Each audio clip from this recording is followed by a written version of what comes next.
이 시장 전체가 비트코인에 기반해서 만들어진 시장이기 때문에 항상 비트코인 비중을 무조건 높게 가져가야 돼요.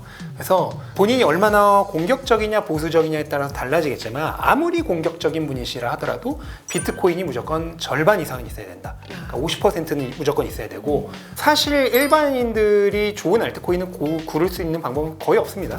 그러면 어떤 방법이 제일 좋냐? 알트코인 중에서 시가총액 1위부터 10위까지 그냥 10%씩 사는 거예요. 내가 예를 들어서 1,000만 원을 투자할 거다. 그러면은 비트코인 빼고 스테이블 코인 빼고 그냥 알트코인 중에서 이더리움부터 시작해서 1, 2, 3, 4, 5, 6, 7, 8, 9, 10까지를 그냥 10%씩 사는 거죠. 이게 가장 좋은 방법이에요. 그러면 올해 우리가 주목해야 될 만한 그런 코인 같은 것들, 뭐 섹터라도 조금 뭐 추천을 해주실 수 있을까요? 네, 앞에서 말씀드렸듯이 일단 레이어 1이 가장 이제 안전하고요.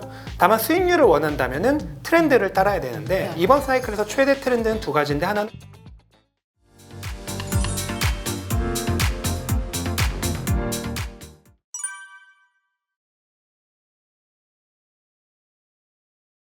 네, 그러면 이 급등락이 심한 이 암호화폐 시장에서 이런 매수 타이밍이나 매도 타이밍을 잡을 수 있는 그런 지표들 몇 가지 좀 알려주시면 좋을 것 같아요. 매수 매도 타이밍은 사실 뭐 신의 영역이라고 하죠. 뭐 정확하게 잡기는 어려워요. 근데 그나마 조금 너무 어렵지 않게 일반인들, 아마추어 투자자들도 활용할 수 있는 지표 중에서 가장 큰 게 두 가지가 있는데 결국은 하나거든요. 시장 심리 지표예요. 그래서 일단은 정확하게 지표로 보면은 이제 공포 탐욕 지수라고 있죠. 그냥 구글에서 공포 탐욕 지수 치면 나올 거예요. 공포 탐욕 지수. 이제 그게 100에 가까울수록 시장이 환희에 차 있는 거고, 그다음에 0에 가까울수록 시장이 공포에 빠져 있는 겁니다. 그래서 50을 기준으로 해서 그거보다 미치면은 이거는 사기 좋은 타이밍이다 라고 볼 수 있죠. 제가 아까 봤을 때는 한 52와 44인가? 그 정도였던 것 같은데, 다만 이건 조건이 있어요. 전반적으로 상승장에서 50 이하일 때가 사기 좋은 타이밍이에요. 근데 이제 문제는 하락장에서는 항상 50 이하이기 때문에 하락장에서는 그 믿을 게 못 되고요. 상승장에서 50 이하일 때.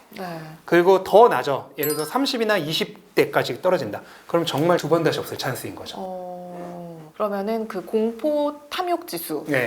그거를 그게 하나고, 이제 나머지 하나 똑같은 건데 이제 인간 지표라고 하죠. 인간 지표. 인간 심리 지표, 좀 좋게 얘기하면은. 주변에서 보고 단톡방 같은 거 보고 사람들이 난리를 친다. 그러면 좋은 타이밍입니다. 반대로 사람들이 막 가즈아를 외치고 뭐 얼마 갑니다 한다. 그러면 팔기 좋은 타이밍인 거죠. 그럼 관련된 기사의 댓글 같은 거에 그렇죠. 그것도 참고를 하셔서 같고. 욕이 많을수록 사기 좋은 타이밍이고 칭찬이 많을수록 팔기 좋은 타이밍이다. 또 알트코인 말씀을 하셨는데, 알트코인이 종류가 이제 워낙 너무 많다 보니까는 이 중에서 내가 어떤 거를 좀 골라야 될까, 뭐 여러 가지를 산다고 하더라도 골라서 사야 되는 거잖아요. 좀 투자에 적합한 알트코인을 볼 수 있는 간단한 방법들, 이런 것들이 있을까요? 사실 이제 제 책에 보면, 알트코인 하이퍼 사이클 책에 보면은 카테고리별로 다 나누고 그 안에서도 여러 가지 코인들을 이제 모아놨어요. 그걸 보시면 사실 제일 이해가 쉬운데, 그게 없는 상태에서 그냥 내가 골라야 된다 싶으면은 사실 일반인들이 좋은 알트코인을 고를 수 있는 방법은 거의 없습니다. 그러면 어떤 방법이 제일 좋냐? 알트코인 중에서 시가총액 1위부터 10위까지 그냥 10%씩 사는 거예요.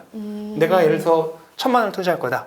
그러면은 비트코인 빼고 스테이블 코인 빼고 그냥 알트코인 중에서 이더리움부터 시작해서 1, 2, 3, 4, 5, 6, 7, 8, 9, 10까지를 그냥 10%씩 사는 거죠. 이게 가장 좋은 방법이에요. 그러면 올해 우리가 주목해야 될 만한 그런 코인 같은 것들, 뭐 섹터라도 조금 뭐 추천을 해주실 수 있을까요? 네, 앞에서 말씀드렸듯이 일단 레이어 1이 가장 이제 안전하고요. 다만 수익률을 원한다면은 트렌드를 따라야 되는데 이번 사이클에서 최대 트렌드는 두 가지인데, 하나는 민코인이고 하나는 AI 코인이다. AI는 뭐 설명드릴 필요도 없겠죠. 뭐 미국 주식 자체가 지금 AI가 최고 화제잖아요. 뭐 최근에 딥시크 때문에 가격이 엄청 떨어지긴 했지만 그것도 AI의 위력이 얼마나 큰지를 보여준 일례죠. 그렇기 때문에 AI가 뭐 최고의 화두인 건 맞고, 근데 다만 암호화폐 시장 내에서는 AI보다 사실 민코인이 퍼포먼스가 더 좋았어요. 근데 그 이유가 있는데, 트럼프 때문인가요? 아니요, 그게 아니고 지난 사이클에서 이제 디파이, 메타버스 이런 애들이 나오면서 암호화폐가 가치 저장의 수단에서, 그러니까 구매력 저장 수단에서 점점 기술적인 면이 중시되는 그런 흐름이 나타났어요. 그러니까 블록체인이 단순히 디지털 골드, 비트코인이죠, 의 용도가 아니라 이게 기술적으로 사용될 수 있다. 예를 들어 신용카드도 대체할 수 있고, 디파이는 탈중앙화된 파이낸스 서비스이기 때문에 은행도 대체할 수 있는 거죠. 그런 식으로 기술적으로 활용이 되기 시작하면서 블록체인의 기술적인 면이 조명받기 시작한 사이클이었거든요. 근데 그 사이클이 끝날 때 사람들의 뒤통수를 정말 거하게 쳤어요. 그 사이클 내에서 정말 엄청나게 멋진 그런 기술적인 비전들을 다 제시했었는데 네. 사이클 끝나니까 그냥 다 잠수. 그리고 지금까지도 그때 그 사람들이 내걸었던 그런 비전들이 거의 지켜지지 않고 있습니다. 흔히 말하는 먹튀. 먹튀죠. 네. 그걸 사람들이 물론 100%다 그런 건 아니에요. 100에 하나 정도는 열심히 하죠. 네, 100에 99가 사기였어요. 그러니까 위험하니까 그만큼. 네. 그거를 이제 사람들이 다 봤기 때문에 AI도 이제 안 믿는 거죠. 우리나라도 루나 코인이 비슷한 얘가 있죠. 루나는 사실 근데 먹튀라기보다는 실패라고 봐야 돼요. 네. 그 사람이 정말로 먹튀할 의도를 했다기보다는 네네. 이제 실패를 한 거고. 그런데 정말 99는 정말 먹튀할 의도로 접근을 그 중에서 이제 하는 90은 정말 먹튀할 의도였고 9는 실패였겠죠. 네. 하지만 어찌됐든 하여간 100 중에 99는 실패였어요. 네. 네. 그거를 보면서 AI도 얘네들이 지금은 막 이렇게 멋진 말들을 하고 이게 무슨 AI들끼리 서로 교류를 하는데 이 코인을 사용합니다. 얘기하지만은 이 사이클 끝나고 한번 보시기 바랍니다. 대부분 다음 사이클 돼도 4년 후에도 똑같은 얘기하고 있을 거예요. 그러니까 안 지켜진다는 걸 사람들이 안 거죠. 불신이 생겼네요. 네, 그러면은 기술적인 거는 그냥 믿지 말자. 네. 그냥 트렌드로만 가자. 그러면서 민코인은 애당초 그런 기술적인 걸 하나도 제시하지 않잖아요. 되게 순수한 편이죠. 네, 우리 강아지가 엄청나게 귀엽습니다. 뭐 네. 홍보할 것도 아니고. 그 사람들이 네, 좋아해주죠. 그게 전부잖아요. 그러니까 오히려 차라리 그런 쪽으로 사람들이 가버리는 거예요. 애당초.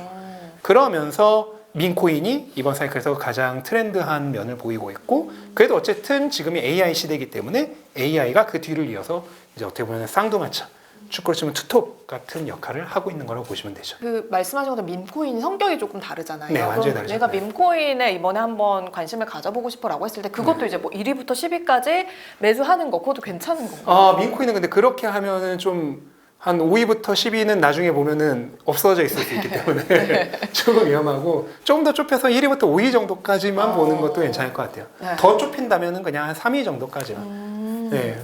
네, 그럼 우리가 이제 코인 뭐 투자를 시작하려고 할 때 예를 들어 뭐 시드머니가 1억 정도가 있다고 가정을 해볼게요. 그러면 그 비중을 어떻게 가는 게 가장 네. 좋다고 생각하세요? 일단 저는 지속적으로 말씀드리고 있는 게 하나 있는데 이 시장 전체가 비트코인에 기반해서 만들어진 시장이기 때문에 항상 비트코인 비중을 무조건 높게 가져가야 돼요. 그래서 본인이 얼마나 공격적이냐 보수적이냐에 따라서 달라지겠지만 아무리 공격적인 분이시라 하더라도 비트코인이 무조건 절반 이상은 있어야 된다. 그러니까 50%는 무조건 있어야 되고 안정성을 추구하면 추구할수록 그 비율을 더 높여야죠. 비트코인을 80%에서 90%까지. 그래서 만약에 1억이 있다고 하면은 아무리 공격적이라 하더라도 비트코인은 무조건 5천만 원 정도는 지키자. 그걸 넣어놓고 그 다음에 이제 생각을 하는 거예요. 그럼 나머지 뭐 5천만 원 가지고 알트코인에 투자를 한다고 하면은 이제 거기도 이제 여러 가지 방법이 있는데 시가총액별로 비중을 달리하는 방법이 있고 다 공통적으로 똑같이 하는 방법이 있습니다. 알트코인 내가 10개를 산다 그러면은 시가총액이 높은 애들은 더 많은 금액을 투자하고 시가총액이 낮은 애들은 더 적은 금액을 투자하는 방법이 있는데 이게 만약 복잡하고 어려웠다 하시면은 그냥 10개의 코인을 10%씩 동일하게 사는 거죠. 그래서 이더리움부터 뭐 솔라나, 바이낸스, 리플 이런 것들 쭉 가서 500만 원씩 그렇게 10개를 사면은 1억 원이 되겠죠. 네. 다만 여기서 다시 한번 말씀드리지만 비트코인 5천만 원만 사는 거는 최대한 공격적인 분의 얘기입니다. 내가 보수적이더라 하면 비트코인 80%는 넣어야 돼요. 그럼 8천만 원이 비트코인이고 네. 나머지 2천만 원 가지고 10개 알트코인을 200만 원씩 사면 되겠죠. 네. 근데 이게 사실 뭐 상승장이 왔을 때는 알트코인 이제 더 많이 상승을 하는 것도 사실이기도 하죠. 네, 맞습니다. 네, 네. 네. 그렇기 때문에 이제 뭐 욕심 같아서는 네. 알트코인을 더 많이 가져가고 싶은데 네. 사실 제가 그렇습니다. 근데 이제 네. 여러분들 아셔야 될 게 비트코인은 어쨌든 어떤 일이 일어난다 하더라도 다음 사이클이 오면 다시 올라요. 그런데 알트코인은 어떤 일이 일어났을 때 사라질 수 있어요. 리플 같은 것들도 그래요. 리플도 지금 얼마 전에 전고점 잠깐 찍었지만은 그 7년 전 전고점이거든요. 다음 사이클에서는 이제 또 고점 못 갈 수도 있어요. 그런 것들이 있기 때문에 사실 사람이 살다 보면 무슨 일이든 일어날 수 있잖아요. 갑자기 경기 침체가 세게 올 수도 있는 거고 뭐 어디서 전쟁이 일어날 수도 있는 겁니다. 네. 그다음 트럼프비가 정말로 미친 척하고 그냥 관세 정책 아예 끝을 내보자 할 수도 있는 거고 그런 일들이 일어나게 되면은 사이클 전체가 그냥 뒤집어질 가능성도 당연한 얘기지만 제로가 아닙니다. 그런 일이 일어났을 때 비트코인은 어쨌든 다음 사이클까지 가져가면 돼요. 하지만 나머지는 어떻게 될지 몰라요. 그거를 생각한다면 아무리 공격적이라 하더라도 비트코인이 무조건 50% 있어야 된다고 하는 거죠. 이게 우리가 투자를 또 하다 보면 뭐 사이클이 끝날 수도 있고 상황이 또 바뀔 수도 있고 그렇잖아요. 그랬을 때 이제 우리가 리밸런싱을 하는 것들, 주식 투자에서는 그런 것들이 이제 뭐 많이들 익숙해져 있는데 코인 투자의 리밸런싱. 일단은 이 사이클이 지속된다는 전제하에서 말씀을 드린 거고요. 사이클이 끝날 때 알트코인은 무조건 다 팔아야 돼요. 그게 이제 사이클이 정상적으로 끝나는 경우가 있을 수 있고 무슨 블랙스완이 일어나서 중간에 끝나는 경우도 있을 수 있죠. 근데 어떤 일이 일어난다 하더라도 사이클이 끝났다 그러면 알트코인 일단 다 팔아야 돼요. 사이클이 끝났다는 신호는 우리가 그 뭐 시기로 알 수도 있겠지만 갑자기 끝나는 경우에는 우리가 어떻게 캐치를 해야 되나요? 그거는 뭐 블랙스완이 어느 정도로 발생했냐에 따라서 달라지기 때문에 그거는 사실 명확한 기준은 없어요. 그러니까 사이클이 그냥 정상적으로 진행돼서 끝나는 거는 굉장히 많은 고점 지표들이 있거든요. 그 고점 지표들을 보면서 판단을 할 수 있는데 이제 블랙스완에 의해서 끝나는 거는 사실 정확한 기준은 없습니다. 그거는 뭐 어느 시장이나 마찬가지죠. 그거는 정확한 기준은 없어요. 하지만 어쨌든 이제 사이클이 끝나지 않고 지속되고 있다는 전제 하에서 만약에 여러 가지 가격 변동들로 인해서 내가 처음 구성했던 포트폴리오의 비중이 이제 달라졌을 때 어떻게 하냐의 문제인데, 일단은 기본적으로 처음에 정한 비중을 계속 유지해 주는 게 좋아요. 그 얘기는 뭐냐면은 예를 들어서 비트코인 가격이 더 오르고 알트코인은 덜 올라서 비트코인 비중이 높아졌다. 그러면 비트코인을 조금 팔아서 알트코인 쪽으로 다시 옮겨주는 거죠. 네. 또는 알트코인 내에서도 A랑 코인은 오르고 B랑 코인은 떨어졌다. 그럼 오른 A 코인을 팔아서 B 코인을 사주는 거죠. 이런 식으로 하면은 전반적으로 시장 내에서 돈이 돌고 드는 순환매에서도 이득을 볼 수 있고, 왜냐면 올랐을 때 좀 팔아서 떨어진 애를 사줬으니까. 그런 식으로도 할 수 있고, 그 다음에 전반적인 그 포트폴리오 균형도 맞출 수가 있습니다. 그래서 처음에 정한 비율을 계속해서 유지해 주는 것이 좋다. 다만 너무 자주 할 필요는 없어요. 예를 들어 뭐 A 코인과 B 코인은 10%씩 가지고 있겠는데 얘는 11% 되고 얘는 9% 됐다고 해서 바로 해줄 필요까지는 없어요. 좀 차이가 좀 어느 정도 났을 때 그런 식으로 뭐 명확한 무슨 몇 점 몇 %일 때 하라 이런 규칙은 없지만은 그냥 어느 정도 여유를 두고 그냥 처음에 포트폴리오에 최대한 맞춰 가겠다 그 정도 감각으로 하시면 될 것 같아요. 네, 알겠습니다. 자, 그리고 지금 이제 비트코인 ETF, 뭐 현물 ETF 이런 것들도 이제 많은 투자자들에게 또 관심을 갖고 있는 상품 중에 하나거든요. 작가님은 코인 ETF에 투자하는 거에 대해서는 뭐 어떻게 생각을 하고 계세요? 지금 가능하죠. 왜냐하면 한국에서 일단은 여러 가지 이유로 암호화폐를 직접적으로 거래할 수 없는 분들이 많아요. 뭐 가장 대표적으로 법인은 아예 암호화폐 계좌조차 만들 수가 없고, 그 다음에 개인 중에서도 거래소 좀 신뢰할 수 없다. 또는 나는 그냥 주식 잘 쓰고 있는데 왜 또 뭐 거래소 만들어서 할지도 모르는 것도 거기 가서 해야 되냐. 그런 것들도 있고, 또 연세가 있으신 분들은 아무래도 좀 기술적인 장벽들이 있잖아요. 그런 여러 가지 측면에서 좀 불편한 면이 있기 때문에 그런 것을 생각을 한다면은 그냥 본인이 사용하고 있는 증권 계좌에서 ETF 구매하는 거 너무 편하잖아요. 다만 문제는 지금 한국에서 현물 ETF가 안 된다는 거. 그렇기 때문에 거래를 하려면 선물 ETF를 살 수밖에 없기 때문에, 근데 선물 ETF는 좀 문제들이 있거든요. 뭐 이제 그건 얘기하려면 길어지기 때문에, 근데 하여간 좀 괴리가 있다고 생각하시면 돼요. 원래 비트코인보다. 그렇기 때문에 좀 불확실하기 때문에 현물 ETF만 거래가 한국에서 가능하게 된다면은 그냥 증권 계좌를 통해서 현물 ETF 사는 것도 굉장히 좋은 대안 투자의 방법이다. 그렇게 설명드릴 수 있겠네요. 네, 사실 이게 처음 접근하다 보면은 뭐가 이제 그동안 하던 것들이 아니기 때문에 되게 복잡한 것들이 복잡하죠. 많고 거래소도 정해야 되고 다 특징이 다르기 때문에 이런 부분도 한번 같이 참고를 해보시면 좋을 것 같고요.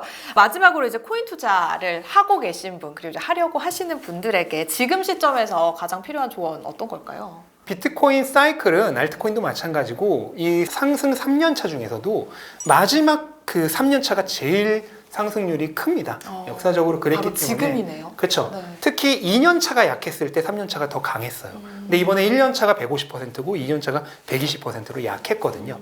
그렇다면 올해가 가장 좋은 타이밍이기 때문에 지금 당장 뭐 엄청나게 큰 투자를 하지 않다 하더라도 이번 사이클에 좀 이 끝부분을 어느 정도 경험을 하신다면은 다음 사이클에서 또 활용할 수 있잖아요. 4년마다 사이클이 계속 돌기 때문에. 그런 생각으로 이번에 한번 암호화폐 투자에 도전해 보셨으면 좋겠습니다. 네, 그래서 이제 올해라고 하면 올해 어떻게든 뭐 2월에서 4월 사이를 많이들 전문가들이 얘기를 하시더라고요. 그래서 그때쯤 한번 좀 서둘러 보시는 게 어떨까. 지금이 또 2월이기 때문에. 네. 오늘 저희 신민철 작가님과 또 비트코인 그리고 알트코인에 관련돼서 굉장히 자세하게 이야기를 나눠봤는데, 알트코인이 워낙 이제 종류도 많고 내가 익숙하지 않은 거다 보니까 조금 한 발 뒤로 물러나 고 계셨던 분들께서는 오늘 영상을 통해서 다시 한번 또 자신감을 채워보시는 계기가 됐기를 바라겠습니다. 자, 멘탈이 전부다라는 유튜브 채널로 가시면 또 코인 관련된 더 자세한 정보 만나보실 수가 있고요. 신민철 작가님의 책들도 참고하시면 또 좋은 투자 정보라든지 투자 조언 같은 거 같이 얻으실 수가 있습니다. 자, 돈어리 오늘 그럼 여기서 마무리하고요. 저희는 다음 시간에 또 더 알찬 정보로 다시 찾아오도록 하겠습니다. 함께 해주신 신민철 작가님과 여기서 인사 나누겠습니다. 고맙습니다. 감사합니다.